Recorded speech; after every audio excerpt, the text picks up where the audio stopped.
Et nous accueillons tout de suite notre invité, Eric Spitz Yorana. Yorana. Merci d'être sur la première ce soir. Alors, un dispositif de sécurité inédit va être mis en place. 600 policiers, gendarmes et militaires sont déployés pour la protection civile. Des passes sont distribuées aux habitants. La circulation va être extrêmement réglementée. Est-ce que c'est une exigence non négociable ?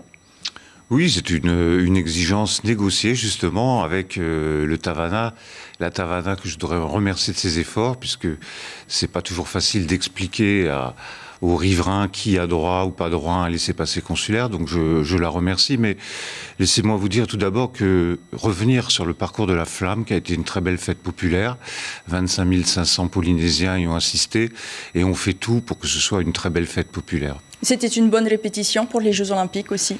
C'était une très bonne répétition, parce que finalement, ce parcours de la Flamme, il n'était pas si simple que ça à sécuriser.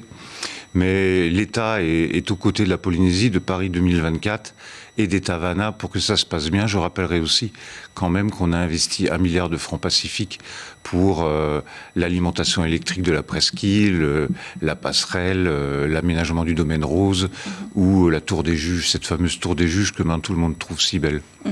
600 militaires des forces de l'ordre pour 600 visiteurs sur le site de compétition et 1000 personnes accréditées. Elles sont volontaires ou font partie du staff. Est-ce que c'est suffisant pour une sécurité optimale en mer, sur terre et dans les airs ? Oui, c'est suffisant. Moi, si vous voulez, on est en Polynésie quand même. Les risques sont quand même moins importants qu'en métropole. Et je ne souhaite pas que la fête soit gâchée par une sécurité trop invasive. On est néanmoins confronté à des risques nouveaux. Je pense à 2 risques. Le premier, c'est le risque cyber. Vous l'avez dit, dans un autre journal, il y a une commune qui a été attaquée. Moi, je dis aux Tavana qui nous regardent aujourd'hui, ou aux chefs d'entreprise, quand vous êtes attaqués, prévenez-nous tout de suite, de manière à ce que l'Agence nationale de sécurité informatique intervienne. Et puis, il y a aussi tout le dispositif de lutte anti-drone, qui est nouveau et qu'on va expérimenter au cours de ces Jeux Olympiques. Il y a aussi les opérations Place Net qui s'inscrivent dans le cadre du plan zéro délinquance pour lutter contre les trafics de stupéfiants. Elles semblent porter leurs fruits. Est-ce qu'elles seront reconduites au-delà des Jeux Olympiques ? Oui, bien évidemment, elles seront reconduites parce que de toute façon, la lutte contre la drogue est une lutte constante. Moi, je fais pas de différence entre les drogues dures et les drogues douces. Ceux qui vendent des drogues douces, c'est pour ramasser de l'argent, pour ensuite vendre des drogues dures. Et elles créent beaucoup de dégâts. Je rappellerai qu'1 tiers des morts sur la route depuis le début de l'année, c'est dû à de la consommation de drogue. Et dans l'Hexagone, maintenant, vous le savez, la situation politique est compliquée. La formation d'un gouvernement pour la France semble pour l'instant une perspective lointaine. Est-ce que cela vous inquiète ? Non, je suis serein. Le président de la République a refusé la démission du gouvernement, donc on a toujours Madame Guévenoux, qui est ministre déléguée à l'Outre-mer, qui a toutes ses compétences réglementaires, son pouvoir de nomination, et ça ne m'inquiète pas plus que ça. En revanche, je me réjouis de vivre et de participer au vivre ensemble et de contribuer au vivre ensemble en Polynésie. Et comme je l'ai dit dans mon discours lors de la fête nationale, la Polynésie pourrait être inspirante pour le reste de la France. Pour la Nouvelle-Calédonie, par exemple ? Par exemple. Donc vous confirmez que malgré la situation politique française donc dans l'Hexagone, les demandes de la Polynésie ne sont pas suspendues. Le pays a toujours un interlocuteur. Le pays a un interlocuteur, bien évidemment. Les dépenses de l'État, maintenant, elles augmentent de près de 11 milliards de francs Pacifiques en 2023, soit un montant total de plus de 210 milliards. La moitié est consacrée à la réalisation de projets de compétences du pays. Est-ce que cela veut dire que le pays est encore plus dépendant de l'État ? Non, l'État se tient aux côtés de la Polynésie. Il était là quand il y avait besoin de la solidarité nationale lors du Covid. Moi, je note effectivement que ces dépenses ont augmenté de 5,5% en 2023, 5% en 2022.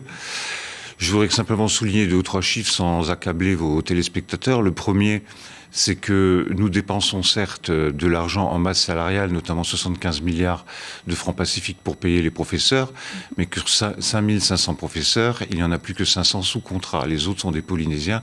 Il en va de même de la fonction publique de l'État qui est constituée à 80-85% de Polynésiens. Le deuxième point, c'est qu'on a créé 2 fonds nouveaux. Le fonds vert qui finance par exemple des programmes de protection des tortues ou l'inscription des îles Marquises au patrimoine mondial de l'UNESCO. Et puis le fonds de transition énergétique, c'est des fonds qui ont été créés en 2023 et qui sont aussi la cause de cette augmentation des dépenses, mais toujours pour le bien de la Polynésie, pour accélérer la transition énergétique. Les dépenses vont encore augmenter cette année, vous l'avez dit lors de votre conférence de presse, en raison notamment du renforcement des moyens militaires. Est-ce que c'est à cause de la guerre qui est aux portes de l'Europe, mais aussi et surtout le contexte géopolitique dans la zone qu'il impose ? Non, nous renforçons nos moyens militaires aussi pour le bien de la Polynésie, c'est-à-dire nous remplaçons les 2 vieux patrouilleurs par 2 très jeunes, très performants, et puis nos avions par des Falcons, de manière à avoir un plus grand rayon d'action, de manière à mieux protéger notre zone de pêche, où il n'y a pas eu d'opération de pêche illégale depuis une quinzaine d'années, je tiens à le souligner. Il n'y a pas d'inquiétude à avoir alors en Polynésie ? Non, il n'y a pas d'inquiétude. Évidemment, nous sommes au centre d'un jeu géostratégique entre les États-Unis et la Chine, mais nous en profitons. Si Google a décidé d'investir et de câbler, en quelque sorte, d'interconnecter la Polynésie avec tous les autres pays du Pacifique, c'est bien pour éviter que les câbles de Google ne passent que par la mer du Chine lorsqu'ils vont en Asie. Donc nous, on en profite et j'espère bien qu'on pourra mettre en place une stratégie qu'on appelle Fall of the Sun, c'est-à-dire de profiter de nos 12 heures de décalage horaire avec la métropole pour que des activités puissent être déportées ici. Je rappelle qu'il y a déjà des entreprises ici qui font de la télésurveillance la nuit d'entreprises métropolitaines. Le bilan des dépenses de l'État va justement être édité à 10 000 exemplaires en français et en tahitien. Vous tenez vraiment à ce que les Polynésiens sachent quel est le soutien que l'État apporte à la Polynésie ? Mais j'aimerais surtout qu'ils comprennent que l'État, c'est des Polynésiens avant tout. Alors certes, le haut-commissaire ne l'est pas, mais vous savez, je suis alsacien, je ne pourrais pas être préfet en Alsace, ça c'est une règle de la haute fonction publique. Mais sinon, parcourez le haut-commissariat, vous verrez que sur 280 agents, il y en a 260 qui sont polynésiens.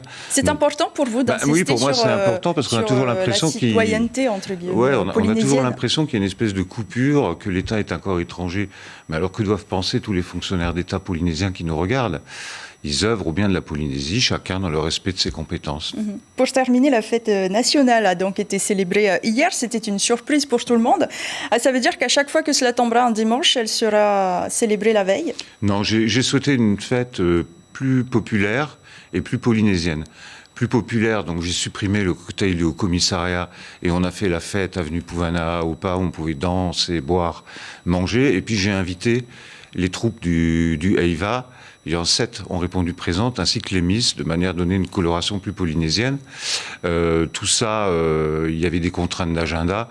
C'est pour ça qu'on l'a fait le 13 juillet, mais je vous rassure, le 14 juillet 2025, c'est un lundi. Et le 14 juillet aura bien lieu le 14 juillet. Il se murmure aussi que cela aurait été trop coûteux de l'organiser ce dimanche, donc cette rumeur est totalement infondée. Tout à fait. Merci beaucoup, Éric Spitz, d'avoir répondu à nos questions ce soir. Et dans l'Hexagone.